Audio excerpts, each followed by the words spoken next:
Chris, what is our second main topic today? This one comes from Christian Hanna. Hey, John and crew. Today, the nominations for the Visual Effects Society Awards have been released. Avatar: The Way of Water broke the all-time record for the most nominations with 14, while Doctor Strange and the Multiverse of Madness, a movie I thought was a frontrunner for a VFX Oscar nomination, got 0. Even Black Adam got 1 nomination. This is an unprecedented omission. Does Doctor Strange still get that Visual Effects Oscar nom? I don't know that I would call it an unprecedented omission at all. I thought Doctor Strange was visually was a very interesting film. I thought like that whatever you call the name of the creature that's in the first part of the movie attacking down in the downtown city streets. I mean, I thought that looked fun and wonderful and kind of crazy and all that kind of stuff. But there are only certain numbers of nominations that can be given out. And remember, it's not about the quality of the movie. It's about the effects and how they were used and all that kind of stuff. Well, the Visual Effects Society, which is basically like the visual effects version of SAG or the DGA, they put out their nominations, and there's a lot of them, but we'll go through some of the key ones here. Here's some of the nominations that they did. Now, in their big main award, Outstanding Visual Effects in a Photoreal Feature, Avatar: The Way of Water, Fantastic Beasts and the Secrets of Dumbledore. And you know what? I had totally forgotten about this movie, but once I read that it got this nomination, I went, you know what? The effects in that were really damn good. Think what you want about the movie itself. The effects in that movie were really damn good.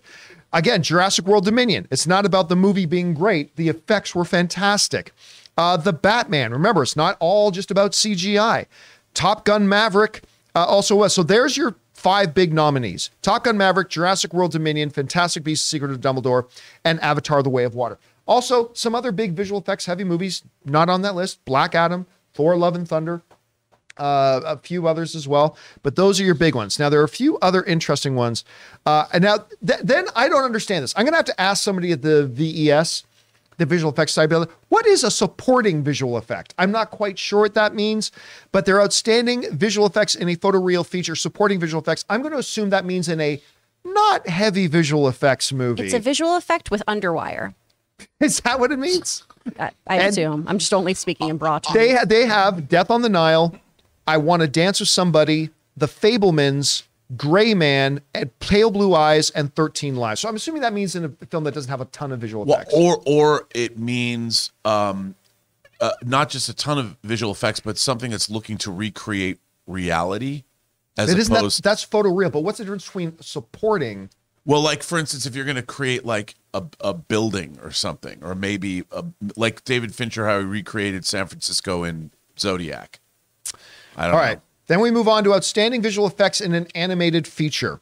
Guillermo del Toro's Pinocchio, which I think was the big nomination winner with the animated films. Mad God, Strange World, The Bad Guys, The Sea Beast, and Turning Red. Outstanding Visual Effects in a Photoreal Episode. So we're talking about television now.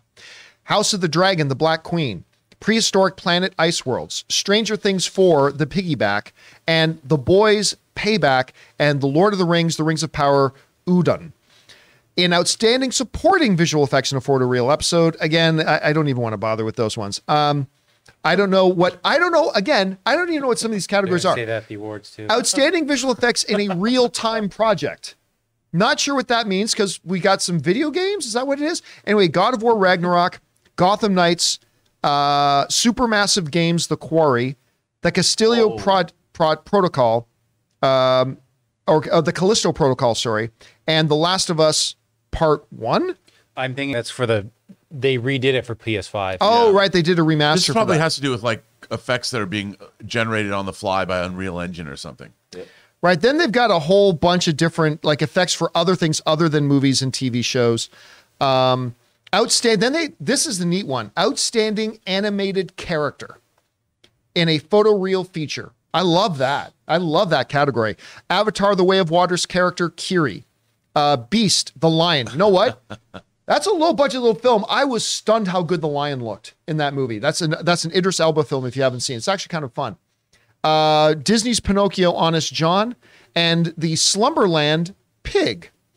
So anyway, there they are, a whole bunch of things. But again, the main ones for our interests particularly going into Oscar season.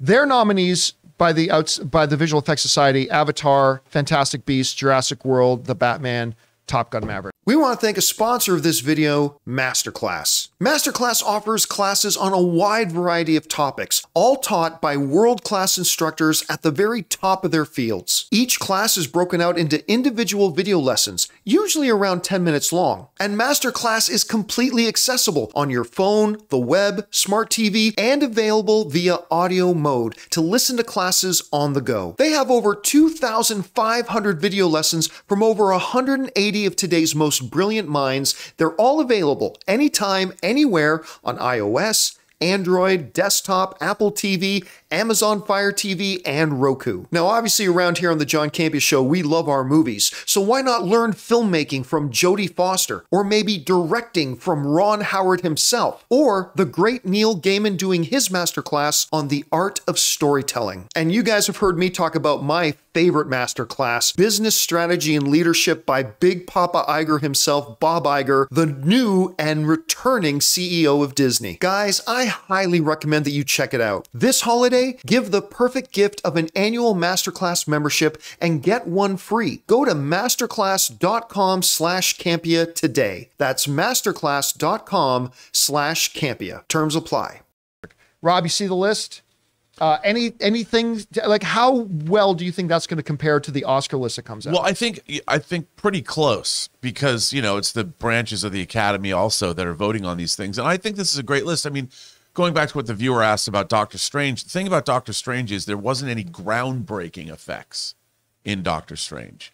So there's a lot of effects, but they've been done before. There's nothing that they're doing. Like with Top Gun Maverick, you know, they were reskinning real planes. So to make them look absolutely realistic, which is something, as far as I know, was never done before.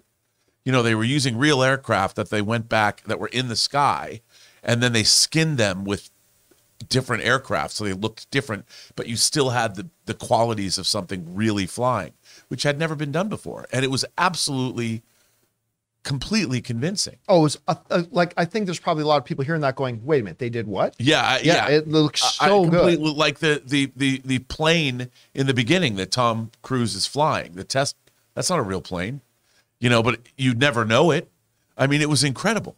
And that's what I think the visual effects are honoring, the people that are, you know, pushing these boundaries that have never been pushed before. Whereas the Marvel films like Thor: Love and Thunder and Doctor Strange, they've been doing this. They have a factory doing these things, but there wasn't any groundbreaking effects in those movies. They were just refined.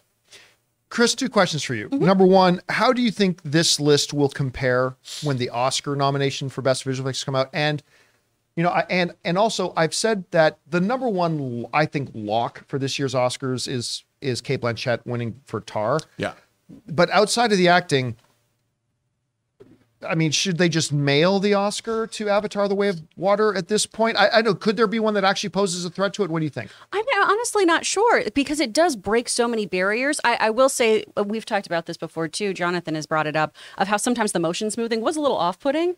So I don't think it's as perfect as sometimes we all talk about it to be. It is groundbreaking. It is incredible. And I'm certainly not capable of doing anything of this nature. So I don't want to sound like I'm poo-pooing on something. So I think there's possibility for other things, like those things you guys mentioned, where we just took for granted that they were special effects. Because that's always one of my favorite things of talking about a movie with Rob too, of when it's, oh, that wasn't real? Oh, wait, that's something someone did in post? What? No, I didn't even catch that. And I think there's something to be said about that kind of really lifelike work that you can do and create something completely from scratch, completely digitally, and have your, you know, non-post-production audience go, yeah, I assume that's a plane. I think that's really incredible. So I think there's still room for some surprises when it comes to the effects. I'll tell you what, as somebody who used to work in visual effects, there's a clip of this scene that's in one of the trailers. So this isn't spoiling anything, but there's a scene in the movie where there is Jake and Neytiri and a couple of Na'vi on the, I mean, for lack of a better term, like the aircraft carrier, if you will. And it's dark and there's fires going on, and these CG characters are in with live actors, like human characters, and they're fighting these human characters in this weird set, this ship that's sinking sort of thing, while it's dark and there's fires and the lighting and the shading. And I remember watching that. Like, there's a number of things in Avatar: The Way of Water that make my jaw drop. But that, as I was watching that and going, I cannot believe how real this looks. Like, I couldn't believe it. I had the same feeling. It's a daytime shot when they're going out on the boat, and Quaritch, it's bright sunlight. Oh, yeah, and Quaritch yeah. is the water on the boat's going, and they sit next to the. And he's standing there with a human character. Yeah, I felt the same way. I was looking at this, going, dude, I'm the kid that read every issue of Cinefex magazine, and I'm looking at this, going, this is jaw dropping, and I know it's just because it was absolutely, because you know how things look in the sunlight with. You don't even people don't even like to shoot when the sun's overhead because the light is so flat. Yeah. Their achievement in effects were the scenes where you weren't even thinking about special effects. Exactly. No, yeah, And that's the gold standard of special effects. Yeah. And that shot of Kiri, you know, when that they're using the underwater. Oh my god! Because there's no water. You know, they were shooting in they were doing underwater motion capture, but nothing else was there in a tank. They just wanted the movement. It's insane. That movie's insane. The effects technology, digital, insane. Yeah, let's put it this way. I will be shocked.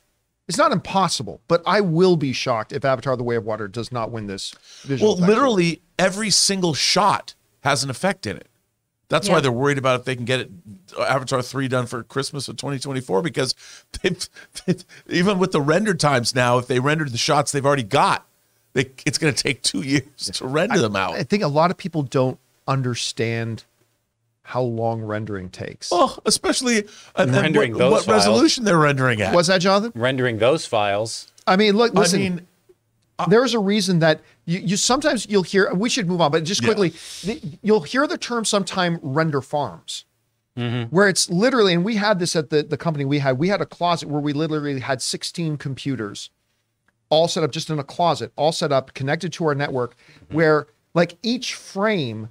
Now this is back when we were still dealing with like Pentium 4s or whatever, but each frame, 24 frames per second, each frame was taking like 95 minutes to render. I mean, so you'd have all these computers and these render farms with all of their processors, each working on frames. And it can look, Pixar has an incredible render farm, like incredible, but even that takes a long time. I mean, and when they have the high frame rate, they shot those things at 48 frames. So they have to render them out 48 frames per second. Yeah. I can't even imagine. Anyway, guys, question is for you. The VES has spoken. What do you think about a lot of their nominations? Do you think this list will end up being the list that gets the Oscar nominations? Do you think one or two of these bump out and maybe something else makes their way in? What are the chances of Doctor Strange and the Multiverse of Madness? You know what? I can honestly see maybe Doctor Strange maybe bumping out a Fantastic Beasts, even though I think the effects in that were fantastic. I don't know. Whatever you guys think, jump down to the comment section below and let us know your thoughts.